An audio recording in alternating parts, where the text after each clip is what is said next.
Assalamualaikum warahmatullahi wabarakatuh. Perkenalkan, kami dari kelompok 7. Kami di sini untuk menampilkan video pembelajaran IPS mengenai materi perdagangan internasional dan mengembangkan ekonomi kreatif berdasarkan potensi wilayah untuk meningkatkan kesejahteraan masyarakat. Jadi, selamat menonton.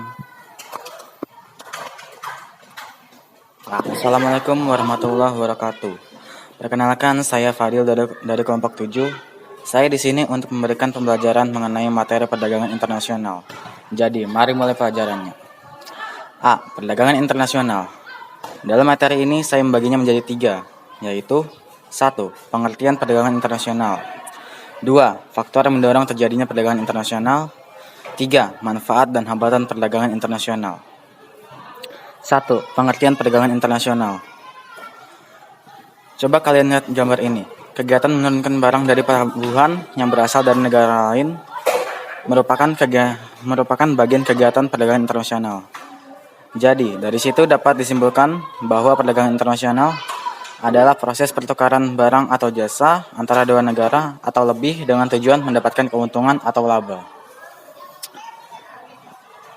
Perdagangan antara negara terdapat barang-barang keluar dan masuk dari suatu negara ke negara lain. Artinya, negara yang kelebihan barang akan mengirimkan barangnya ke negara lain. Mengirimkan atau menjual barang ke negara lain disebut dengan ekspor. Dan negara pelaku ekspor disebut dengan eksportir. Dan jika suatu negara kekurangan barang kebutuhan untuk memenuhinya memerlukan barang dari negara lain. Masuknya barang dari negara lain disebut dengan impor. Negara pelaku impor disebut dengan importir.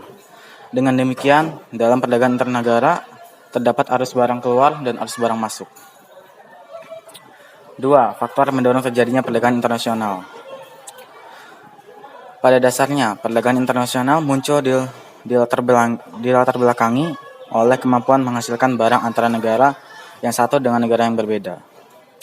Perbedaan inilah yang mendorong terjadinya perdagangan internasional. Faktor yang mendorong terjadinya perdagangan internasional antara lain sebagai berikut. 1. Perbedaan sumber daya alam yang dimiliki oleh setiap negara. 2. Perbedaan tingkat kualitas sumber daya manusia. Dan 3. Perbedaan ilmu pengetahuan dan teknologi dari sebuah negara.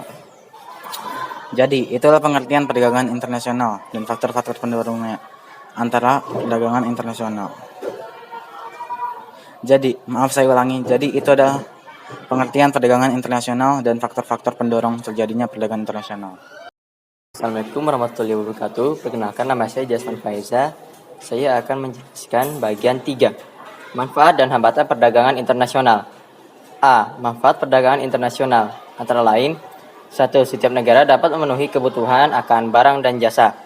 2. Setiap negara dapat menciptakan spesialisasi produk, yaitu membuat barang produksi yang khusus yang memiliki ciri khas yang tidak dapat dihasilkan oleh negara lain.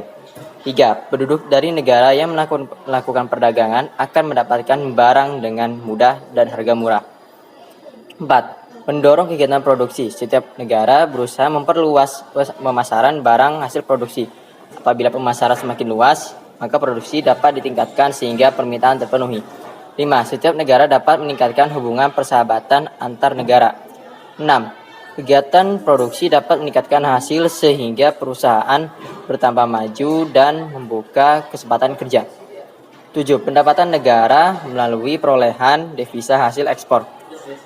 8. Mendorong kemajuan ilmu pengetahuan dan teknologi karena masing-masing negara ingin meningkatkan kualitas dan kuantitas barang.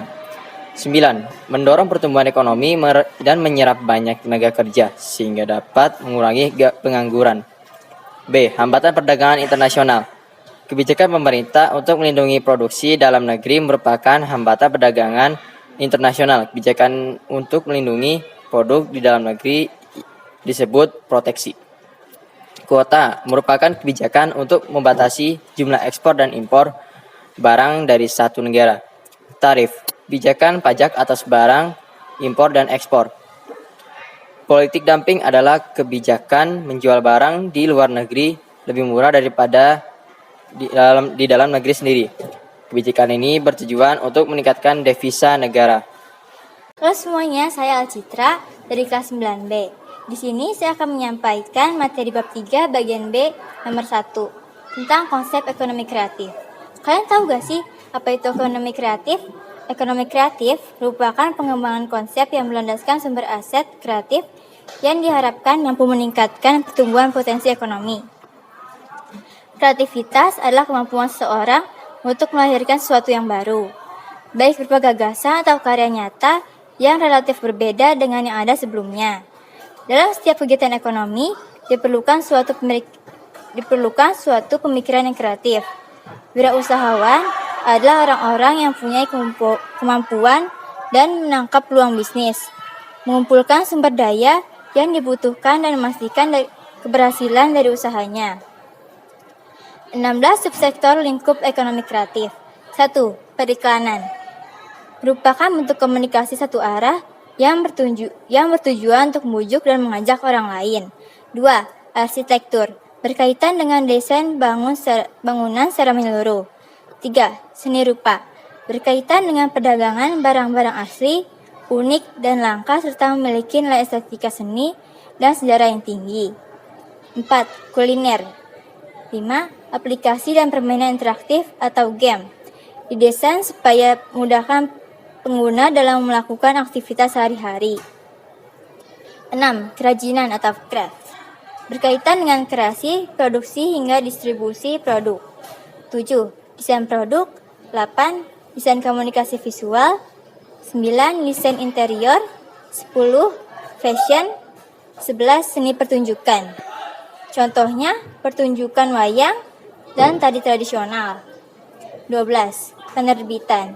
13. Video film. 14. Fotografi. Video film dan fotografi berkaitan dengan kreasi dan produksi dan penyalurannya. 15. Musik berkaitan dengan kreasi atau komposisi. Tantangan terbesarnya adalah pembajakan. 16. Contoh 16. Televisi dan radio atau broadcasting. Contohnya yaitu kuis, reality show, dan infotainment. Assalamualaikum warahmatullahi wabarakatuh. Saya Naro Syafiqah Kirana dari kelas 9B. Di video pembelajaran IPS kelompok 7 ini, saya akan menjelaskan bab 3 bagian B nomor 2, yaitu upaya meningkatkan ekonomi kreatif.